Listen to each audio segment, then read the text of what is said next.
তুমি যেহেতু আমি ইব্রাহিমকে তোমার কাছে চাওয়ার সুযোগ করে দিয়েছো, এইবার আর আমি তোমার কাছে ছোটখাটো জিনিস চাইবো না, বরং আমি ইব্রাহিম চাই আমার বংশের মধ্যে যেই নবীর জন্য তুমি নবীদেরকে নিয়ে কনফারেন্স করেছো, আমার বংশের মধ্যে যেন সেই নবী আগমন করে। সুবহানাল্লাহ। আমার আল্লাহ আগেই বলেছে আমি দোয়া কবুল করব। আল্লাহ বলেন ঠিক আছে, তুমি তো বড় চালাক, ছোটখাটো জিনিস চাও নাই, এমন একটা জিনিস চেয়েছো, আর আমি আল্লাহ প্রতিশ্রুতি দিয়েছি দোয়া কবুল করব, যাও দোয়া কবুল করে নিলাম। হযরত ইব্রাহিম আলাইহিস সালামের পরে আরেকজন সন্তান হয়েছে, তার নাম হলো ইসহাক। তার নাম কি? ইসহাক। হযরত ইব্রাহিম আলাইহিস সালামের দুইজন পুত্র, হযরত ইসমাইল, হযরত ইসহাক। আমার আল্লাহ হযরত ইব্রাহিম আলাইহিস সালামের পরে হযরত ঈসা আলাইহিস সালাম পর্যন্ত যত নবীদেরকে পাঠিয়েছেন, সব নবীরা এসেছে হযরত ইসহাক আলাইহিস সালামের বংশ থেকে। কিন্তু ইব্রাহিমের পাশে বসেছিলেন ইসমাইল, তিনি বলেছেন আমিন। আল্লাহ বলেন আমিন বলেছো, আমি আমার দোস্তকে তোমার বংশের মধ্যেই পাঠাবো। এই জন্য ইসমাইল আলাইহিস সালামের বংশে আর কোনো নবী আসে নাই। কেন? এটা সাধারণ বিষয়। এখান দিয়ে যদি সব গাড়ি চলাচল করে, সারাদিন এখান দিয়ে ভ্যানও চলে, অটোও চলে, রিক্সাও চলে, সাইকেলও চলে, হুন্ডাও চলে, কিন্তু যদি হঠাৎ করে ঢাকা থেকে প্রধানমন্ত্রী এই রোড দিয়ে আগমন করে, সেই দিন কি আর ভ্যান চলবে নাকি? অটো চলবে, রিক্সা চলবে, কিছু চলবে না, সব অফ। কেন? এখান দিয়ে একটু পরে প্রধানমন্ত্রী আগমন করবে। আমার আল্লাহ চাইলেন ইব্রাহিম তুমি দোয়া করেছো বাইতুল্লাহে বসে, তোমার পুত্র ইসমাইল আমিন বলেছে, আমি তোমার পুত্র ইসমাইলের ঔরসে, ইসমাইলের বংশধারায় আমার নবীকে পাঠাবো। এই জন্য ইসমাইলের বংশের মধ্যে আর অন্য কোনো ছোটখাটো নবীর আগমন ঘটবে না। আল্লাহু আকবার।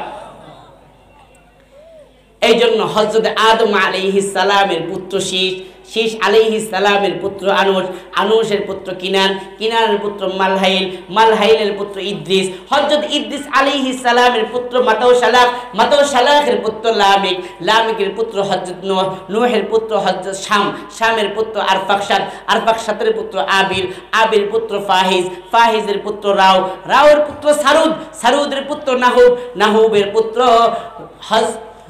নাহুবের পুত্র আজর কুমার, আজর কুমারের পুত্র আমার আপনার জাতির পিতা হযরত ইব্রাহিম আলাইহিস সালাম, ইব্রাহিম আলাইহিস সালামের পুত্র হযরত ইসমাইল আলাইহিস সালাম।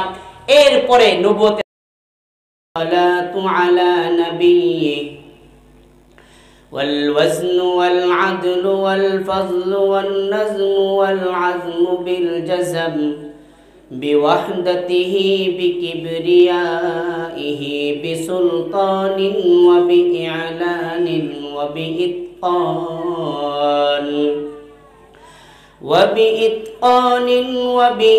وبإيمان وبيان في فرقان وحده لا شريك له وحده بوحدة موحدا بوحده موحدا بوحده وحيدا وأحدا بلا مدد وجدد ونسب ووصف في الكمال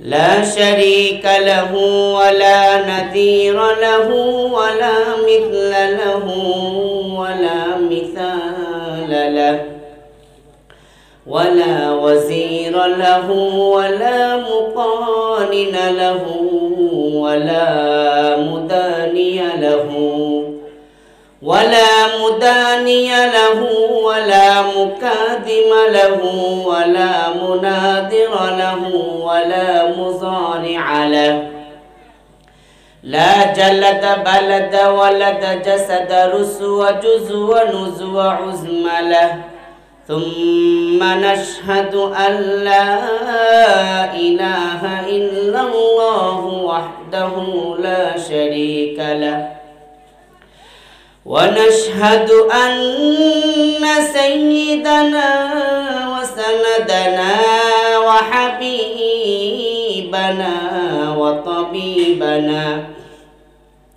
وطبيبنا وطبيب قلوبنا ومولانا ومؤيدنا ومخدومنا ومندومنا ومعصومنا ومقصودنا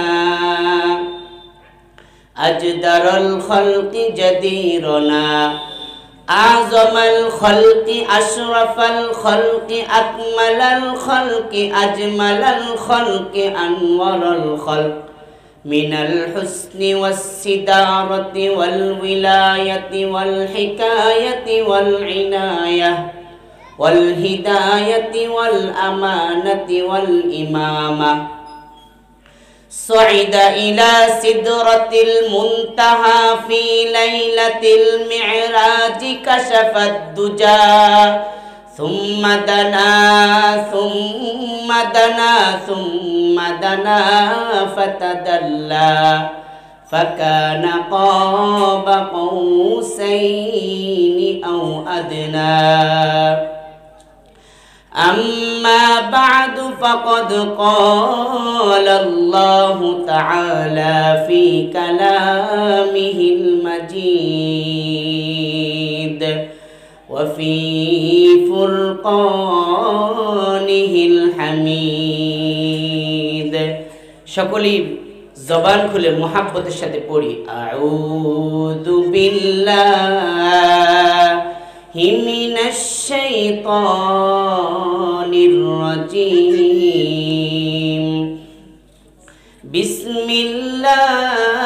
বিসমিল্লাহির রহমানির রহিম ওয়ামা আরসালনাকা ইল্লা কাফাতাল লিন্নাসি বাশীরাও ওয়া নাযীরা وقال النبي الصادق المصدوق صلى الله عليه وسلم إنما بعثت لأتمم مكارم الأخلاق मदीने की हवा से मदीने की हवा से जन्नत की बू आती है खाके पाके मदीने में नूरे जन्नत चमकती है बलगल उला बिकमालिही कशफत दुजा बिजमालिही हसनत जमीउ खिसालिही सल्लु अलैहि व आलिही रहे मेरे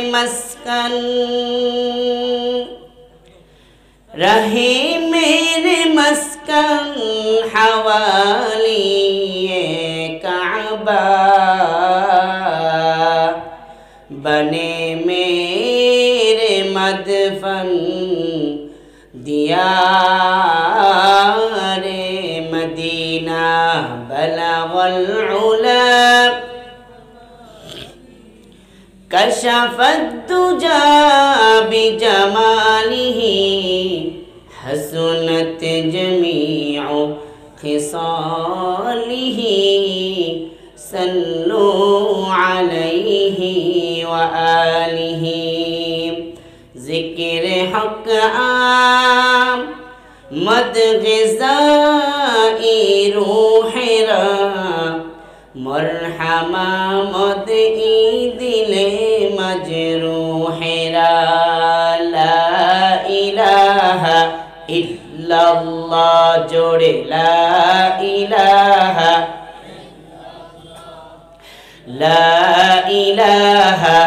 ইল্লাল্লাহ লা ইলাহা হাসবি রব্বি জাল্লাল্লাহ মা ফি কলবি গায়রুল্লাহ হাসবি রব্বি জাল্লাল্লাহ মা ফি কলবি গায়রুল্লাহ নূর মুহাম্মদ সাল্লাল্লাহু লা ইলাহা ইল্লাল্লাহ জোড়ে লা ইলাহা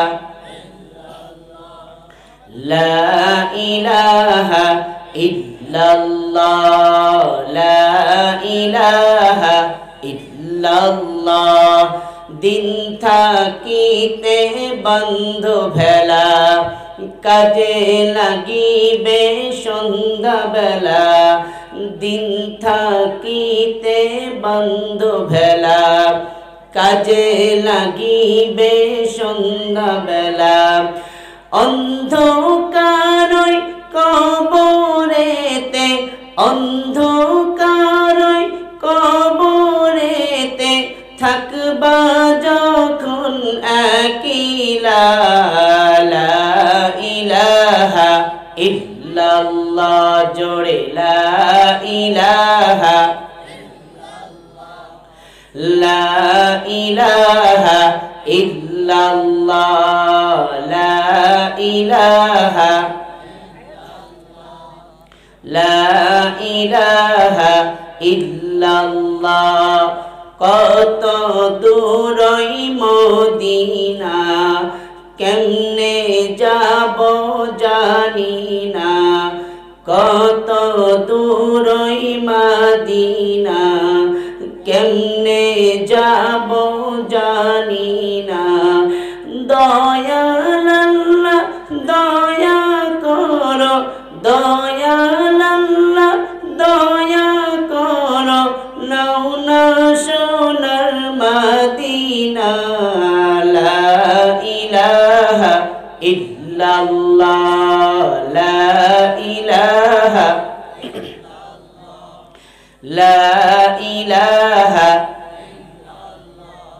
লা ইলাহা ইল্লাল্লাহ লা ইলাহা ইল্লাল্লাহু মুহাম্মাদুর রাসূলুল্লাহ সাল্লাল্লাহু আলাইহি ওয়াসাল্লাম। আল্লাহর জিকির করতে কি খারাপ লাগে? আল্লাহর জিকির করতে ভালো লাগে? আল্লাহ রাব্বুল আলামিন বলেন, যারা আল্লাহর জিকির করে, আল্লাহর জিকির করার পরে যারা হৃদয়ের মধ্যে প্রশান্তি পায়, আল্লাহ রাব্বুল আলামিন বলেন, আমি আল্লাহ ঘোষণা দিলাম তারাই হলো আমার প্রকৃত ঈমানদার বান্দা। সুবহানাল্লাহ। তাহলে আল্লাহর জিকির করতে ভালো লাগা দরকার না খারাপ লাগা দরকার?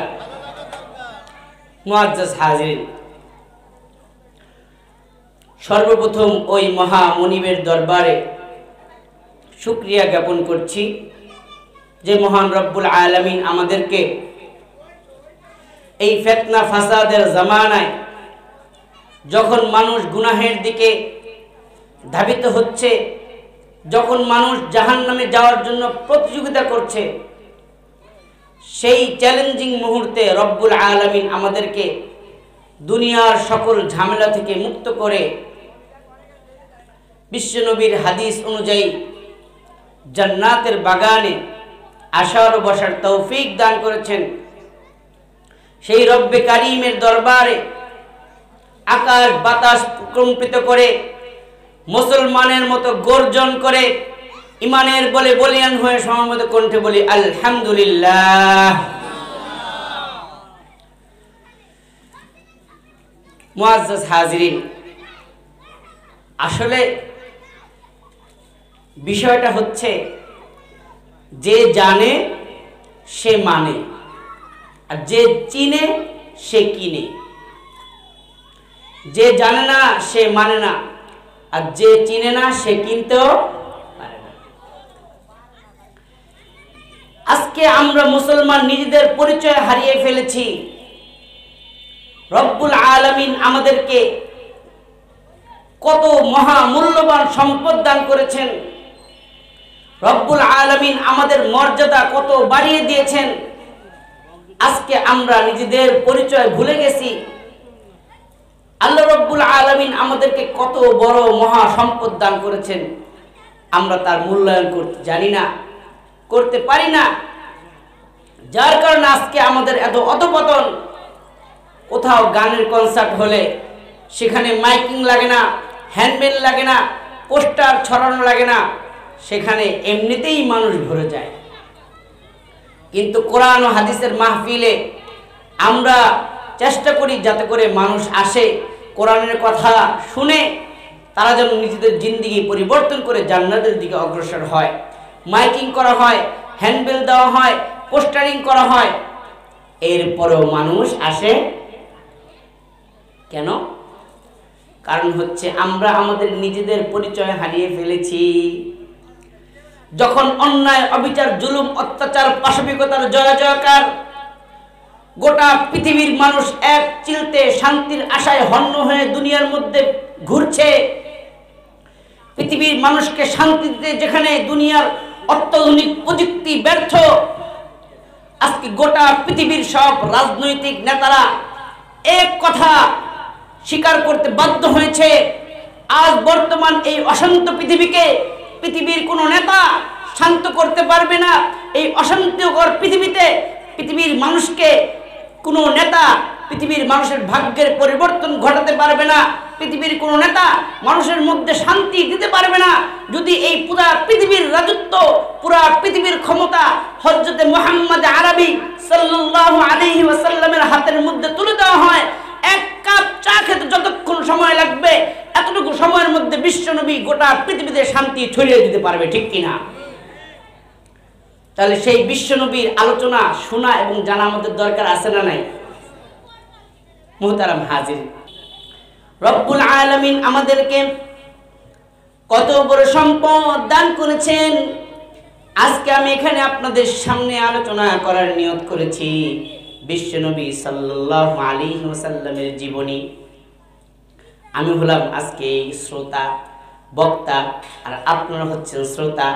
কিন্তু আমার যে বিষয় রাসূল করিম সাল্লাল্লাহু আলাইহি ওয়াসাল্লামের জীবনী, রাসূল করিম সাল্লাল্লাহু আলাইহি ওয়াসাল্লামের শান ও মান, এই বিষয়টা আজকে আমি নির্ধারণ করেছি 2025 সালের 7 ফেব্রুয়ারি। কিন্তু এই বিষয়টা এমন একটা বিষয় যে বিষয়ে আমার আগে হাজার হাজার বছর আগে, লক্ষ কোটি বছর আগে ঠিক একই বিষয়ের উপর একটা মাহফিল হয়েছিল। পৃথিবীর বুকে এই মাহফিলটা হয় নাই, রব্বুল আলামিন এই মাহফিলের ব্যবস্থা করেছেন 7 আকাশের উপরে। সুবহানাল্লাহ। লক্ষ বছর আগে বিষয় এক, সিরাতুন নবী সাল্লাল্লাহু আলাইহি ওয়াসাল্লাম, শানে রিসালাত, বিশ্বনবী সাল্লাল্লাহু আলাইহি ওয়াসাল্লামের শান ও মান সম্পর্কে আলোচনা হবে। এমন একটা ওয়াজের মাহফিলের ব্যবস্থা করেছেন আজকে থেকে আরো হাজার লক্ষ কোটি বছর আগে। কোথায়? কথা বলেন, সেই মাহফিলটা ছিল কোথায়? 7 আকাশের উপরে। সেই মাহফিলের বক্তা কে ছিলেন? সেই মাহফিলের বক্তা পৃথিবীর কোনো মানুষ ছিলেন না। সেই মাহফিলের বক্তা কোনো জিন ছিল না, কোনো ফেরেশতা ছিল না। সেই মাহফিলের বক্তা স্বয়ং আমার আপনার রব, আমার আপনার সৃষ্টিকর্তা, আমার আপনার আইনদাতা, আমার আপনার বিধানদাতা, পালনকর্তা রব্বুল আলামিন ছিলেন। সুবহানাল্লাহ। শানে রিসালাত সম্পর্কে বিষয় কি? শানে রিসালাত। বক্তাকে, কথা বলেন, বক্তাকে, বিষয় শানে রিসালাত। আজকে আমরা যে বিষয়ে আলোচনা করার চিন্তা ভাবনা করেছি, এই বিষয়ে আলোচনা করবে। আজকে হলাম আমি আল্লাহর এক ক্ষুদ্র গুনাহগার নাখান্দা বান্দা, আর এই বিষয়ে আজকে থেকে লক্ষ কোটি বছর আগে আলোচনা করেছেন স্বয়ং শ্রোতা। কারা? শ্রোতার কোনো সাধারণ মানুষ ছিলেন না। রব্বুল আলামিন যেই দিন এই মাহফিলের আয়োজন করেছেন 7 আকাশের উপরে, শ্রোতা কোনো সাধারণ মানুষ ছিলেন না, শ্রোতা কোনো ফেরেশতা ছিল না, শ্রোতা কোনো জিন ছিল না। রব্বুল আলামিন বক্তা, আর তার সামনে শ্রোতা ছিল লক্ষ লক্ষ আম্বিয়া কেরাম। আল্লাহু আকবার। আজকে হলেন আপনারা শ্রোতা, আমি বক্তা। আর আজ থেকে লক্ষ বছর আগে যে মাহফিল আমার আল্লাহ সাজিয়েছেন সাত আসমানের উপরে, সেখানে বিষয় ছিল একই বিষয়, শানে রিসালাত, কিন্তু বক্তা আর শ্রোতা পার্থক্য। বক্তা ছিলেন আল্লাহ, শ্রোতা ছিলেন আম্বিয়া কেরাম। আমি এই ঘটনা কিন্তু আমি বানিয়ে বানিয়ে বলছি না। রব্বুল আলামিন সূরাতুল আলে ইমরানের 81 নম্বর আয়াতের মধ্যে বলেন, দুনিয়া সৃষ্টির আগে, দুনিয়া সৃষ্টিরও বহু আগে আমি আল্লাহ সাত আসমানের উপরে এক মাহফিলের আয়োজন করেছি। সেই মাহফিলের বিষয় ছিল শানে রিসালাত। বক্তা ছিলাম আমি আল্লাহ, আর শ্রোতা ছিল লক্ষ লক্ষ আম্বিয়া কেরাম। আমার আল্লাহ বলেন, ওয়াইদ আখাযাল্লাহু মিসাকান নাবিয়্যিন লামা আতাইতুকুম মিন কিতাবিন ওয়া হিকমা সুম্মা জাআকুম রাসূলুম মুসাদ্দিকুল লিমা মাআকুম লাতুমিনুন্না বিহি ওয়া লাতানসুরুন্না। ও আমার নবী, আজকে আমি হলাম বক্তা আর তোমরা হলা শ্রোতা। বিষয় হচ্ছে শানে রিসালাত। আমি দুনিয়ার মধ্যে এমন একজন নবী পাঠাবো, যেই নবীকে তোমরা যদি তোমাদের জীবদ্দশায় পেয়ে যাও, তোমাদের রিসালাতের দায়িত্ব শেষ, তোমাদের নবুয়তের দায়িত্ব শেষ, তারপরে তোমাদের নতুন দায়িত্ব শুরু হবে। আমার নবীকে যদি তোমরা তোমাদের জীবদ্দশায় পাও, তার উপরে তোমরা ঈমান আনবা এবং তার দাওয়াতি কাজকে তোমরা আরো বেগবান করবা। সুবহানাল্লাহ। এখন চিন্তার বিষয় হচ্ছে যে রব্বুল আলামিন যেই নবীর কথা বললেন, যেই নবীর শান মান নিয়ে মাহফিল সাজালেন নবীদেরকে নিয়ে, সেই নবীকে, সেই নবী হযরতে আদম না, সেই নবী হযরতে মূসা ঈসা না, সেই নবী হযরতে ইব্রাহিম না, সেই নবী হলো আমার আপনার কলিজার টুকরা, আমার আপনার হৃদয় স্পন্দন, বিশ্ব নবী মুহাম্মদ আরবি সাল্লাল্লাহু আলাইহি ওয়াসাল্লাম। তাহলে চিন্তা করেন, তা আমার আপনার নবীর দাম কত বেশি যে এখনো পৃথিবী সৃষ্টি হয় নাই। সৃষ্টির আগে আমার আল্লাহ নবীদের সামনে আমার আপনার পয়গম্বর বিশ্ব নবী মুহাম্মদ আরবির শান ও মান বর্ণনা করতেছেন।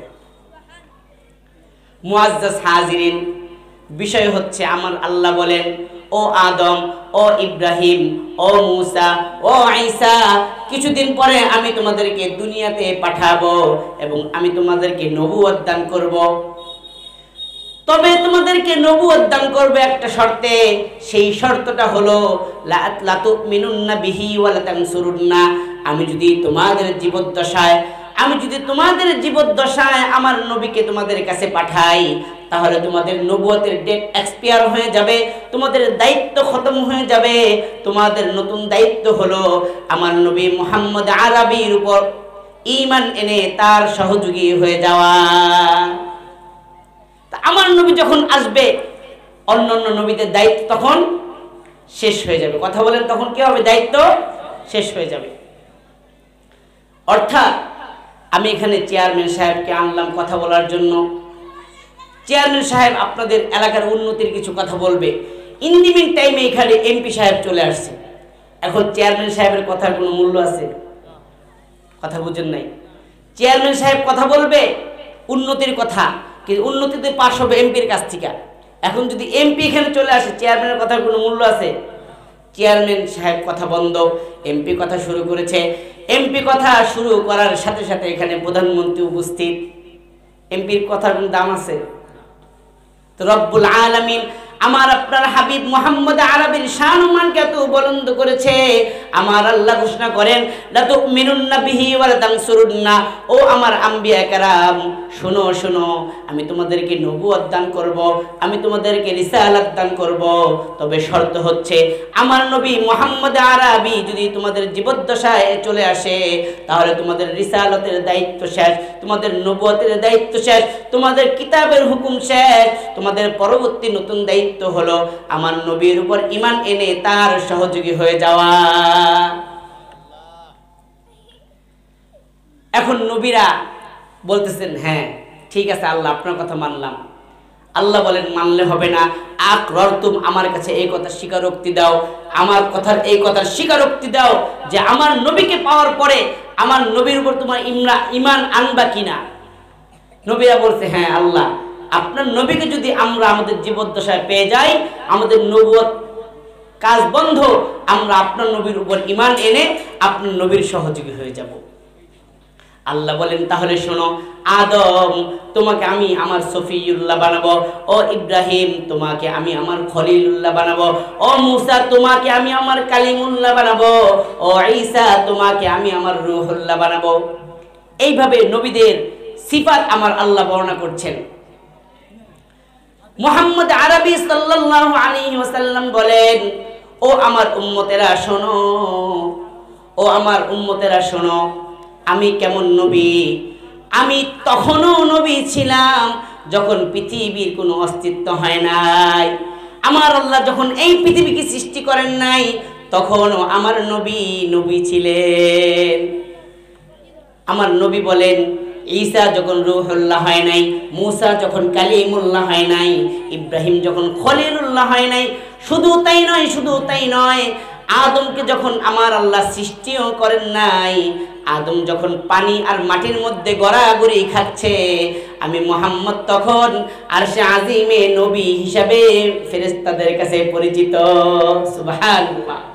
কুনতু নাবিয়ান ওয়া আদামু বাইনাল মাই ওয়াত তুরাব।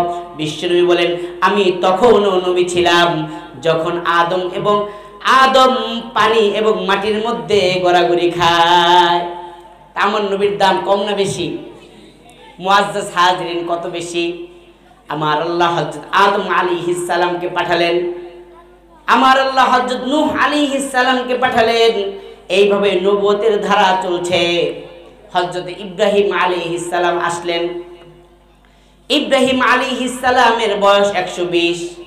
কত বছর? 120। এখনো কোনো সন্তান হয় নাই। হযরত ইব্রাহিম আলাইহিস সালাম আল্লাহর কাছে দোয়া করলেন, ওগো আল্লাহ রব্বি হাবলি মিনাস সলিহিন, ওগো আল্লাহ আপনি আমাকে একটা নেককার সন্তান দান করেন। আমি তো বুড়া হয়ে যাচ্ছি, আমার চুল দাড়ি সব শুভ্র হয়ে গেছে, এখনো কোনো সন্তান আপনি আমাকে দেন নাই, আমাকে একজন সন্তান দান করেন। আমার আল্লাহ বলেন ঠিক আছে, আমি তোমার জন্য একটা সন্তান সুসংবাদ দিলাম, আমি অচিরেই তোমাকে হযরত ইসমাঈল আলাইহিস সালামকে দান করব। 120 বছর কাদার পরে কাকে পেয়েছেন? হযরতে ইসমাঈল আলাইহিস সালামকে। এখন আমার আল্লাহর পরীক্ষা শুরু। আমার আল্লাহ হযরত ইসমাঈল আলাইহিস সালামের যখন 8-9 বছর হলো, আল্লাহ বলেন ও ইব্রাহিম তুমি কি আমাকে বেশি ভালোবাসো না তোমার সন্তানকে বেশি ভালোবাসো? পরীক্ষা হবে। তুমি তোমার সন্তানকে আমি আল্লাহর সন্তুষ্টির জন্য জবাহ করে দাও। হযরত ইব্রাহিম আলাইহিস সালাম আল্লাহর ভালোবাসায় পাগল পারা হয়ে তার সন্তান ইসমাঈলের গলার উপর যখন ছুরি চালায়, আমার আল্লাহ জান্নাত থেকে দুম্বা এনে তার ছুরির নিচে রেখে জবাহ করে দেয়। জবাহ করতে চেয়েছেন, কিন্তু আমার আল্লাহর মাকসাদ ইসমাঈলকে জবাহ করা নয়। এই জন্য ইসমাঈল আলাইহিস সালামকে সরিয়ে জান্নাতের দুম্বা জবাহ করে দিলেন। এই জন্য হযরত ইসমাঈল আলাইহিস সালামকে বলা হয় জবিহুল্লাহ, যে আল্লাহর জন্য নিজের জীবনকে উৎসর্গ করেছে। এখন পিতা আর পুত্র দুজনেই জীবিত। আমার আল্লাহ বলেন তুমি তো এক পরীক্ষায় পাশ করেছো, এই জন্য তোমাকে আমি একটা মহান দায়িত্ব দিব। কি দায়িত্ব? আল্লাহ রাব্বুল আলামিন বলেন ও ইব্রাহিম আমার কাবা ঘর তুমি আবার পুনর্নির্মাণ করবা। আমার কাবা ঘর ফেরেশতারা যে নির্মাণ করেছিল নূহ আলাইহিস সালামের প্লাবনের সময় সেটা ভেঙে গেছে, সেটা নিশ্চিহ্ন হয়ে গেছে। আবার তুমি আর তোমার ছেলে মিলে আমার কাবা ঘর আবার পুনর্নির্মাণ করবা।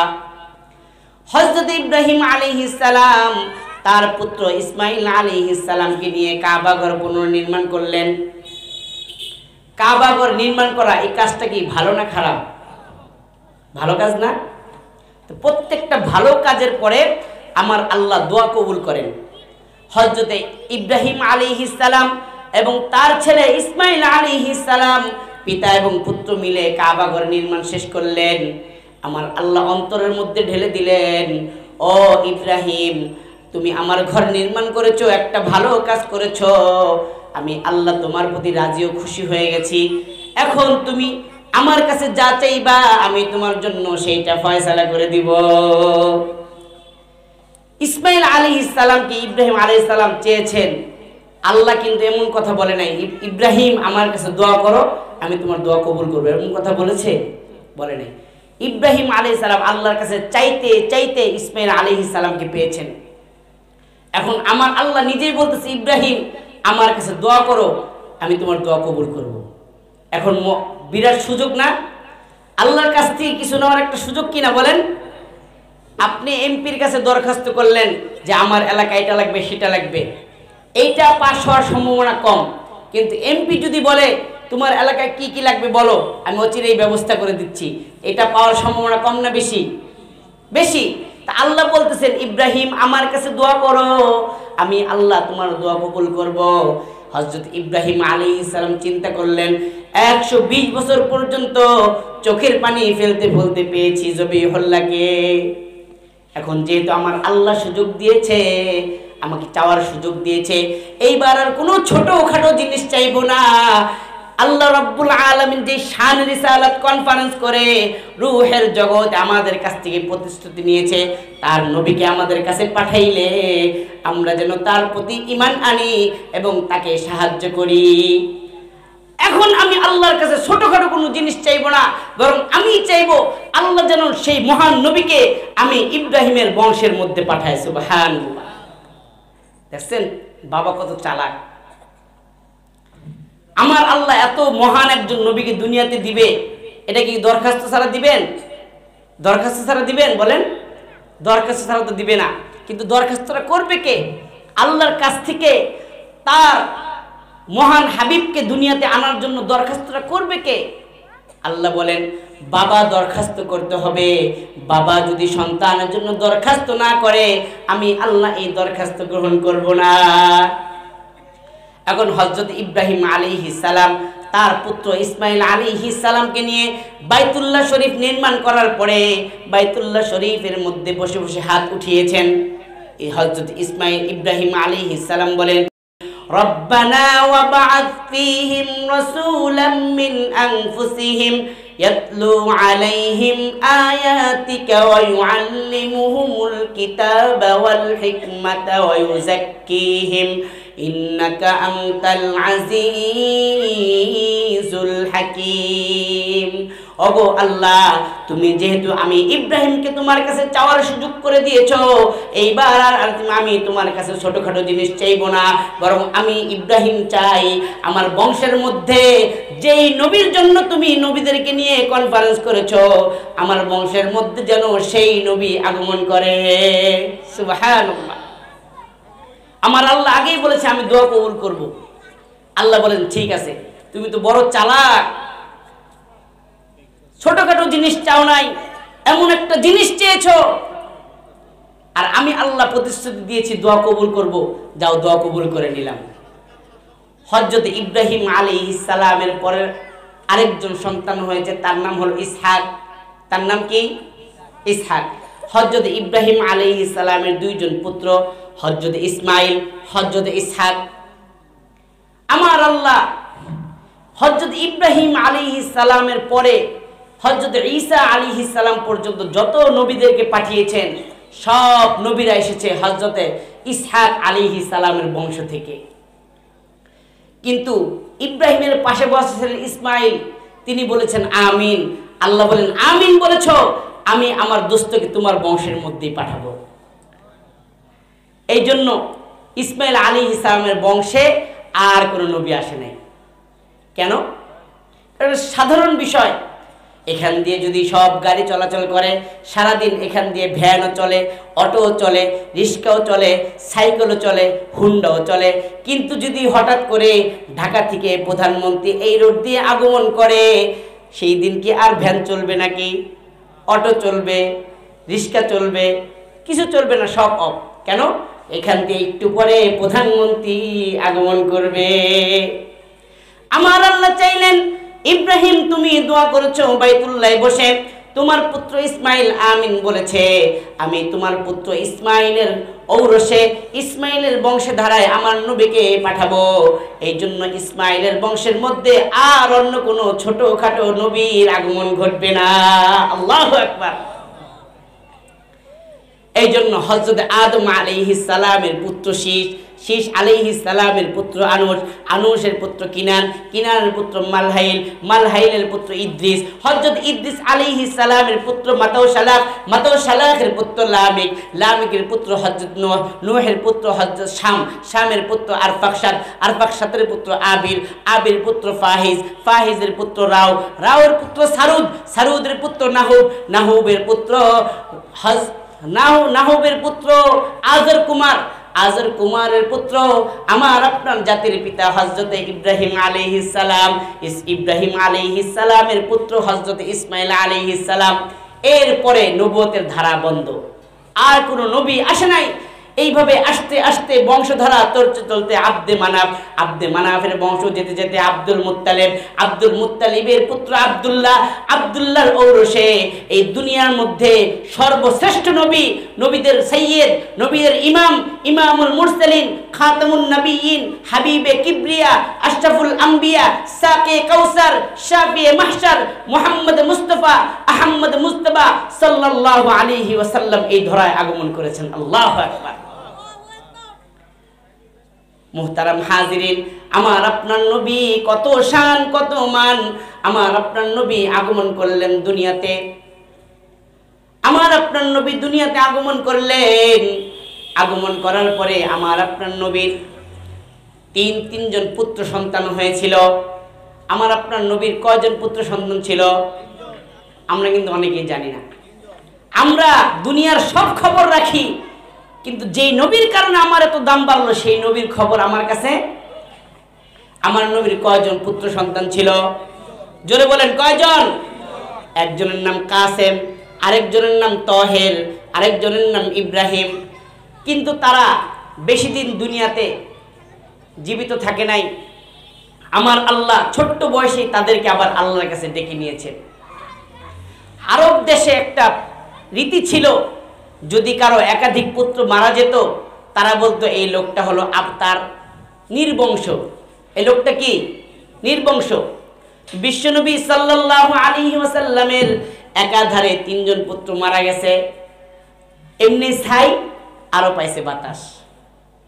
এমনি তো মক্কার কাফেররা বিশ্বনবীকে বিভিন্নভাবে কটাক্ষ করে, আবার দেখতেছে অবস্থা তো ভালো না, মুহাম্মদের পুত্র একের পর এক মারা যাচ্ছে।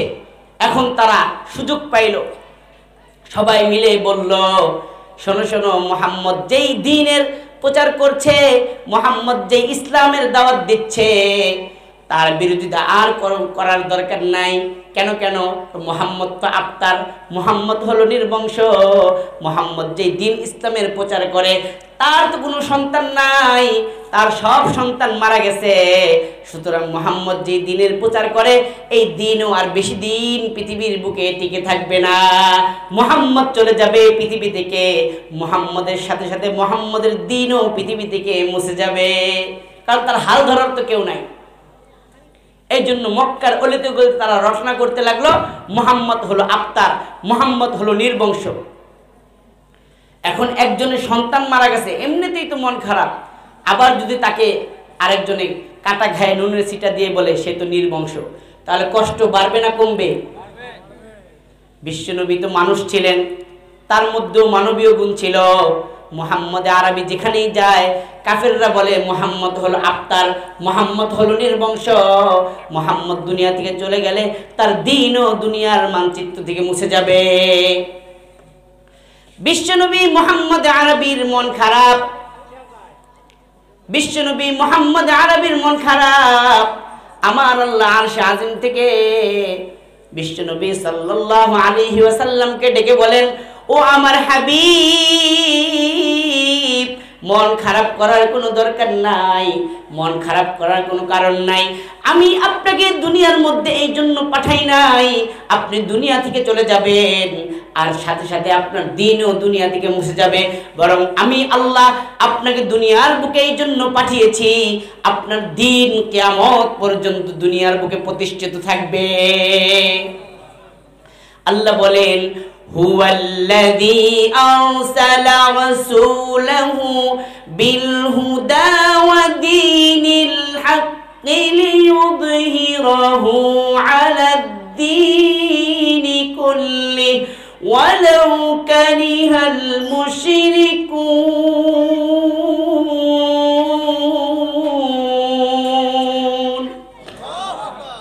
আল্লাহ বলেন ও আমার হাবিব, আমি আপনাকে এমন একটা সত্য দিন দিয়ে পৃথিবীর বুকে পাঠিয়েছি যেই দিনকে আমি একদিন গোটা পৃথিবীর সব বাতিল ধর্মের উপর বিজয় দান করব। আমার রাসূল খুশি হয়ে গেলেন। আমার আল্লাহ আমার রাসূলকে আরো স্পেশাল বেশি খুশি করার জন্য বলেন, দোস্ত শুনেন, আপনাকে যে মক্কার মানুষের আফতার বলে এই কষ্ট কাটানোর জন্য, এর বিপরীতে আপনার সন্তান আমি নিয়ে গেছি। এর বিপরীতে আমি আল্লাহ আপনাকে এমন একটা জিনিস উপহার দিব যে উপহার আদম থেকে ঈসা পর্যন্ত লক্ষ লক্ষ নবী গত হয়েছে, আমি কোন নবীকে এমন জিনিস কখনো হাদিয়া দেই নাই। সেটা কি? আল্লাহ বলেন ইন্না আ'তাইনাকাল কাউসার, ও আমার হাবিব আমি আপনাকে হাউজে কাউসারের মালিক বানিয়ে দিলাম। সুবহানাল্লাহ। আমার আল্লাহ নবীজির অন্তরের ব্যথা দূর করার জন্য তাকে হাউজে কাউসারের মালিক বানিয়ে দিয়েছেন। হাউজে কাউসার কি? বিশ্বনবী বলেন হাউজে কাউসার হলো এমন একটা হাউজ, এটা দুনিয়ার কোনো সাধারণ সুইমিং পুল না, এটা দুনিয়ার সাধারণ কোনো নহর না, বরং হাউজে কাউসারের পানি হলো দুধের চাইতে পরিষ্কার সাদা এবং মধুর চাইতে মিষ্টি।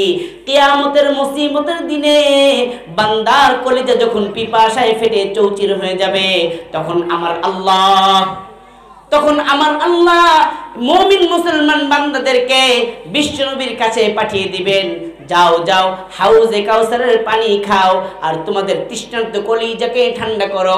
বিশ্বনবী সাল্লাল্লাহু আলাইহি ওয়াসাল্লাম বলেন আমার হাউজে কাউসারের মধ্যে এত পেয়ালা থাকবে, আকাশের তারকা যেমন অসংখ্য অগণিত, আমার হাউজের কাছে এমন অসংখ্য অগণিত পেয়ালা থাকবে।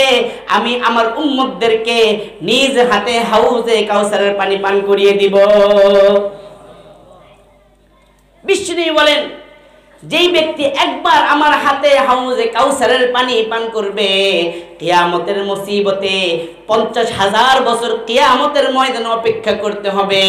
মাথার উপরে এক হাত থেকে আধা হাত উপরে সূর্য থাকবে, সেই সূর্যের তাপে মানুষের মস্তিষ্কগুলা ভাতের মারের মতো টকবুক করতে থাকবে, পিপাসায় মানুষের বুকের ছাতি ফেটে যাবে, পুরা হাসরের ময়দানে পানি পানি বলে মানুষ চিৎকার করতে থাকবে। সেই মুসিবতের দিনে আমি রাসূল আমার উম্মতদেরকে এই হাউজে কাউসারের সুমিষ্ট পানি পান করিয়ে দিব। জান্নাতে প্রবেশ করার আগ পর্যন্ত তাদের আর কখনো পিপাসা লাগবে না। সেই হাউজে কাউসারের পানিকে আপনারা পান করতে চান? কে কে চায়? দুই হাত তুলে দেখান। লিল্লাহি তাকবীর। হাত নামান। মুআজ্জাজ হাজির। তো এই হাউজে কাউসারের পানি পান করার জন্য একটা পদ্ধতি আছে, সেই পদ্ধতি কি বলবো? সেই পদ্ধতি বলা শোনার জন্য অপেক্ষা করতে হবে। সেই পদ্ধতিটা যারা শেষ পর্যন্ত থাকবে আমি তাদেরকে বলে দিব কোন কাজ করলে আপনি হাউজে কাউসারের পানি খেতে পারবেন। মুআজ্জাজ হাজিরিন, আমার আল্লাহ আমার নবীকে খুশি করার জন্য বললেন ও আমার হাবিব আমি আপনাকে হাউজে কাউসার দান করলাম। এবং সাথে সাথে আরেকটা ঘোষণা শুনেন, আজকে যারা আপনাকে আফতার বলে গালি দেয়, আজকে যারা আপনাকে আফতার বলে কটাক্ষ করে, আমি আল্লাহ ঘোষণা দিলাম ইন্না শানিআকা হুয়াল আবতার। আপনাকে যারা আজকে আবতার বলে গালি দেয় আপনি কখনোই আফতার হবেন না, আপনি কখনোই নির্বংশ হবেন না, বরং আপনাকে যারা আজকে নির্বংশ বলে গালি দেয় আজ থেকে 50 বছর পরে তাদের বংশের কোনো অস্তিত্ব খুঁজে পাওয়া যাবে না। আচ্ছা এখন বলেন মক্কার সবচেয়ে জঘন্য কুখ্যাত কাফের ছিল আবু জাহেল, উতবা, সাইবা, উমাই ইবনে খালফ। আপনারা কেউ আবু জাহেলের নাতিকে চিনেন? সাইবার ছেলেকে চিনেন? সাইবার বংশধরকে চিনেন? কিন্তু তারা তো তাদের এক একজনের 8 জন 10 জন করে সন্তান ছিল। কিন্তু আমার আল্লাহ ঘোষণা দেয়, ইন্না শানিআকা হুয়াল আবতার। ও আমার হাবিব, আজকে যারা আপনাকে নির্বংশ বলছে তাদেরকে আমি নির্বংশ করে দিব। পৃথিবীর মানচিত্র থেকে তাদের নাম ও নিশানা মুছে দিব। পৃথিবীর কেউ তাদেরকে চিনতে পারবে না তারা কোন বংশের ছিল। কিন্তু আপনাকে যারা আজকে আফতার বলে গালি দেয়, কিয়ামত পর্যন্ত আপনার বংশধারা আমি চালু করে রাখবো। আপনার ঐরজার সন্তান না থাকলেও কিয়ামত পর্যন্ত আপনার রূহানি সন্তানের কোনো অভাব হবে না। আজকে পৃথিবীর বুকে 200 কোটি মুসলমান, প্রত্যেকটা মুসলমান রাসূলের রূহানি সন্তান, ঠিক কিনা? কিয়ামত পর্যন্ত এই মুসলমান পৃথিবীর বুকে থাকবে না থাকবে না? মুসলমান যদি পৃথিবীতে না থাকে এই পৃথিবীও থাকবে। শুধু তাই নয়, আমার আল্লাহ বলেন, আমার রাসূল যেই দিন নিয়ে আসছে তারা মনে করেছে আমার রাসূল যেহেতু কোনো পুত্র সন্তান নাই, আমার রাসূল যদি দুনিয়া থেকে বিদায় নিয়ে চলে যায় তার দিনও দুনিয়া থেকে বিদায় নিয়ে চলে যাবে। কিন্তু আমার আল্লাহ বলেন আমার দিন তো বিদায় নেওয়ার জন্য পৃথিবীতে আগমন করে নাই। আমার আল্লাহ বলেন, লা ইয়াবকা ফিল আরদি বাইতু মাদারিন ওয়ালা ওয়াবারিন ইল্লা আদখালাহুল্লাহুল ইসলাম ইম্মা বিইজ্জি আজিজিন আও বিযিল্লি যালিল। কিয়ামতের আগে পৃথিবীর বুকে এমন কোনো গ্রাম খুঁজে পাওয়া যাবে না, গ্রামের মধ্যে এমন কোনো ঘর খুঁজে পাওয়া যাবে না যেই ঘরের মধ্যে আমি আল্লাহ ইসলামের কালিমা ঢুকিয়ে না দিব। কিয়ামতের আগে পৃথিবীর প্রত্যেকটি ইঞ্চি ইঞ্চি মাটিতে আমার আল্লাহ ইসলামের পতাকা উড্ডীন করবে। তা আমার রাসূলের দিন কি মিটে যাবে, না আমার রাসূলের দিন আস্তে আস্তে আরো শক্তিশালী হবে? শক্তিশালী হবে না মিটে যাবে? আমরা কি কখনো আমার রাসূলের এই আনিত দিনকে আমরা মুছে যেতে দেব? আমরা প্রয়োজনে আমাদের জীবন দেব, আমাদের সন্তানকে হারাবো, আমাদের মাকে এতিম, আমার মাকে সন্তান হারা করব, আমাদের স্ত্রীদেরকে বিধবা করব। কিন্তু আমার আল্লাহর যে আনিত দিন, আমার আল্লাহর যে মনোনীত দিন ইসলাম, এই ইসলামকে কখনো আমার আল্লাহর জমিন থেকে মুছে যেতে দেব না, দেব না, দেব না, ঠিক কিনা? মুআজ্জাজ হাজিরিন, আমার রাসূল পৃথিবীতে আসলেন, কাফেরদের কটাক্ষের জবাব আমার আল্লাহ দিয়ে দিলেন। তা আমার রাসূলকে আমার আল্লাহ কত বেশি ভালোবাসতেন। আপনি যদি কোরআনের একটু আয়াতের দিকে লক্ষ্য করেন তো বুঝতে পারবেন। আপনার দুইজন বন্ধু, আপনার বন্ধুকে কেউ যদি গালি দেয়, আপনার বন্ধু কিছুই বলে নাই, কিন্তু আপনার মনে কষ্ট লাগবে না লাগবে না? বলেন, আপনার বন্ধুকে একজন গালি দিয়েছে, আপনার বন্ধু কিছুই বলে নাই, কিন্তু এর জবাব আপনি দিবেন না দিবেন না? আমার রাসূল ছিলেন আমার আল্লাহর প্রিয় বন্ধু। আমার আল্লাহ বললেন, ও আমার হাবিব, ও আনফুসাকুম ওয়া আহলিকুম নারা, আপনি নিজে জাহান্নাম থেকে বাঁচেন এবং আপনার পরিবার পরিজনকে জাহান্নাম থেকে বাঁচান। আমার রাসূল তার বংশধরদেরকে ইসলামের দিকে দাওয়াত দিলেন, সবাইকে একত্রিত করলে দ্বীনের দাওয়াত দিলেন। হঠাৎ করে এক পাশ থেকে দাঁড়িয়ে গেল তার চাচা আবু লাহাব। আবু লাহাব দাঁড়িয়ে বলে, ও মুহাম্মদ, এই আলতু ফালতু কথা বলার জন্য বুঝি আমাদেরকে এখানে একত্রিত করেছো? তাব্বাল্লাকা, তুই ধ্বংস হয়ে যা, এই আলতু ফালতু ইসলামের কথা বলার জন্য আমাদেরকে একত্রিত করেছো? বিশ্বনবী কিছু বলেন নাই, কিন্তু বিশ্বনবীর দোস্তকে আমার আল্লাহ কিন্তু এটা সহ্য করেন নাই। আমার আল্লাহর সাথে সাথে জিবরিল আমিনের মাধ্যমে সূরাতুল লাহাব নাজিল করলেন। আল্লাহ বলেন, আমার দোস্তকে যেই হাত দিয়ে ইশারা করে বলেছো আমার দোস্ত যেন ধ্বংস হয়ে যায়, আমি আল্লাহ ঘোষণা করলাম, তাব্বাত ইয়াদা আবি লাহাবি ওয়া তাব্বা। ও আবু লাহাব, শোনো শোনো, আমার হাবিবকে যেই হাত দিয়ে ইশারা করে তুমি বলেছো আমার রাসূল যেন ধ্বংস হয়ে যায়, আমি আল্লাহ অগ্রিম ঘোষণা দিয়ে দিলাম, তুমি এবং তোমার ওই হাত আমি আল্লাহ ধ্বংস করে দিয়েছি। আমার রাসূলের বিরোধিতা কেউ যদি করে, আমার রাসূল কিছু না বললো, আমার আল্লাহ সেটা সহ্য করবে না। মুআজ্জাজ হাজিরিন, তো সময় খুব সংক্ষেপ। রাসূলের রিসালাত সম্পর্কে, শান সম্পর্কে কি আলোচনা করব, যেই বিষয়ে স্বয়ং আমার আল্লাহ নিজে বক্তা হয়ে আলোচনা করেছেন, সেই বিষয়ে বান্দা হিসেবে আলোচনা করা, সাহস করাটাও দুঃসাহস। মুআজ্জাজ হাজিরিন, এই জন্য আমি আলোচনা খুব সংক্ষেপ করছি যে আল্লাহ রাব্বুল আলামিন আমাদের কাছে এমন একজন মহান রাসূলকে পাঠিয়েছেন, যেই রাসূলের উম্মত হিসাবে আল্লাহ রাব্বুল আলামিন আমাদেরকে দুনিয়াতে পাঠিয়েছেন। সেই রাসূলের উম্মত হতে পেরে আমরা খুশি না বেজার? মুআজ্জাজ হাজিরিন, যদি খুশি হয়ে থাকেন তাহলে সেই খুশির বহিঃপ্রকাশ কিভাবে করতে হবে? বিশ্বনবী সাল্লাল্লাহু আলাইহি ওয়াসাল্লাম কে আমার আল্লাহ যে হাউজে কাউসার দান করেছেন, আমি বলেছিলাম সেই হাউজে কাউসারের পানি কিভাবে পান করতে হয় আপনাদেরকে সেটা শিখিয়ে দেব। গভীর মনোযোগ। বিশ্বনবী সাল্লাল্লাহু আলাইহি ওয়াসাল্লামকে আমার আল্লাহ যে হাউজে কাউসার দান করেছেন, কিয়ামতের দিন আমার রাসূল সাল্লাল্লাহু আলাইহি ওয়াসাল্লাম হাউজে কাউসারের পাশে বসে থাকবেন। উম্মতেরা পিপাসার্ত হয়ে রাসূলের কাছে ছুটে আসবে পানি পান করার জন্য। আমার রাসূল পেয়ালা ভরে ভরে তাদেরকে পানি পান করাবে। উম্মতরা পান করবে, তাদের তৃষ্ণার্ত অন্তরকে তারা ঠান্ডা করবে। হঠাৎ করে দেখবে ফেরেশতারা উম্মত এবং রাসূলের মাঝে একটা পর্দা ফেলে দিয়েছে।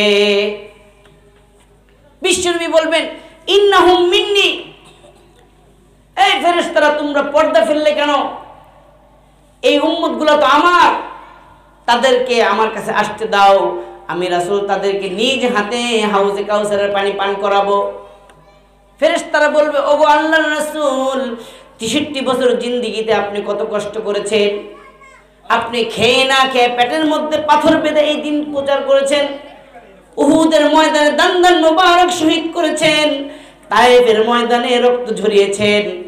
আপনার এই কষ্টের দিন তারা একেবারে বিসর্জন দিয়ে দিয়েছে।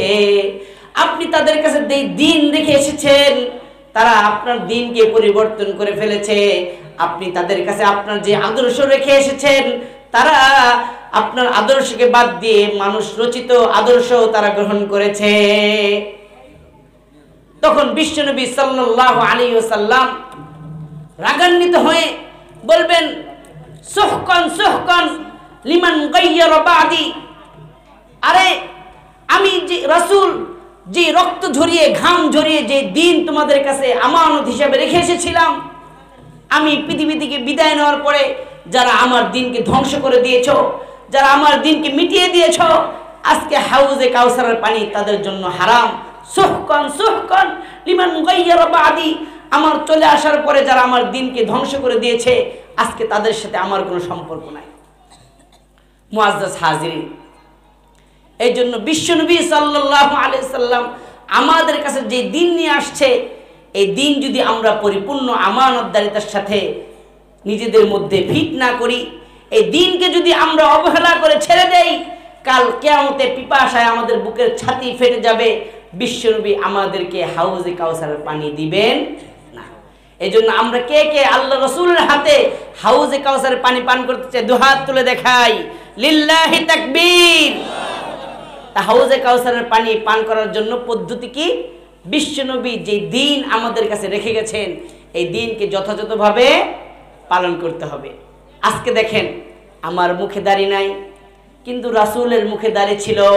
তা আমি যদি সত্যিকার অর্থে রাসূলকে ভালোবাসি, আমার মুখে দাড়ি রাখার দরকার আছে না নাই?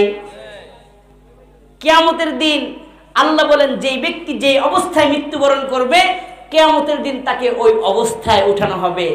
যার মুখে দাড়ি ছিল না, মরার পরে আবার হাজার লক্ষ বছর পরে সে যখন কিয়ামতের দিন উঠবে, তার মুখে কি দাড়ি থাকবে নাকি ক্লিন শেভ থাকবে? সাহাবায়ে কেরাম আল্লাহ রাসূলকে জিজ্ঞাসা করে, ইয়া রাসূলুল্লাহ, কিয়ামতের ময়দানে শুধু উম্মতে মুহাম্মদে থাকবে না, আদম থেকে ঈসা পর্যন্ত লক্ষ লক্ষ নবীর কোটি কোটি উম্মত থাকবে, সেখান থেকে আপনি কিভাবে আপনার উম্মতদেরকে চিনে চিনে হাউজে কাউসারের পানি পান করাবেন? প্রশ্ন হয় কিনা বলেন? আল্লাহ রাসূল বলেন, গুররাম মুহাজ্জালিনা মিনাল ওযু, ও আমার সাহাবারা, হাজার হাজার ঘোড়ার মধ্যে যদি একটা চান কপালে ঘোড়া থাকে, সেই ঘোড়াটাকে সহজে বেছে বের করা যাবে কিনা?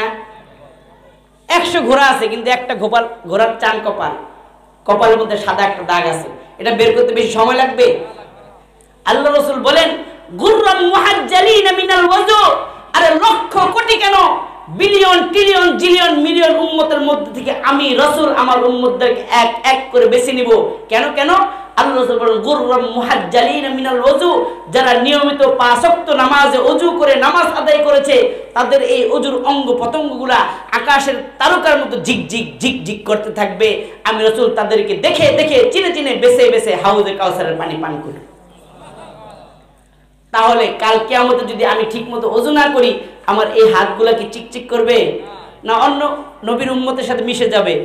আমি নবীর উম্মত, বলবো ইয়া রাসূলুল্লাহ আমি আপনার উম্মত। আল্লাহ বলল তোমার কাছে তো কোনো চিহ্ন, দাড়ি কই, নামাজ পড়েছো, ওযুর চিহ্ন কোথায়? এই জন্য মানুষ মারা গেলে আমরা কি করি, এই ওযুর জায়গাগুলা, নামাজের জায়গাগুলা, কপালে, হাতে, হাঁটুতে আমরা কি করি, কর্পূর লাগায় দেই, কর্পূর লাগায় দেই, যাতে করে সে যে নামাজ পড়েছে মরার পরও যেন ফেরেশতারা দেখলে বুঝতে পারে এই অঙ্গ প্রত্যঙ্গ ব্যবহার করে সে কি করেছে, নামাজ পড়েছে। আমি কর্পূর যতই লাগায় দেই, আপনি যদি ঠিকমতো নামাজ না পড়েন ফেরেশতারা হয়তো বুঝবে না, কিন্তু কিয়ামতের দিন রাসূল ঠিকই চিনে ফেলবে। এই জন্য আজকে থেকে আমরা কারা কারা নিয়ত করতে পারি আগামীকাল থেকে আর কখনো নামাজ বাদ দিব? কে কে নামাজ এই নিয়ত করতে পারি? 2 হাত তুলে দেখাই। ওগো আল্লাহ, আজকে এই খলিশাখালী মাহফিল থেকে তোমার বান্দারা তোমার সাথে একটা কমিটমেন্ট করতেছে, কাল কিয়ামতে তারা হাউজে কাউসারের পানি পান করতে চায়।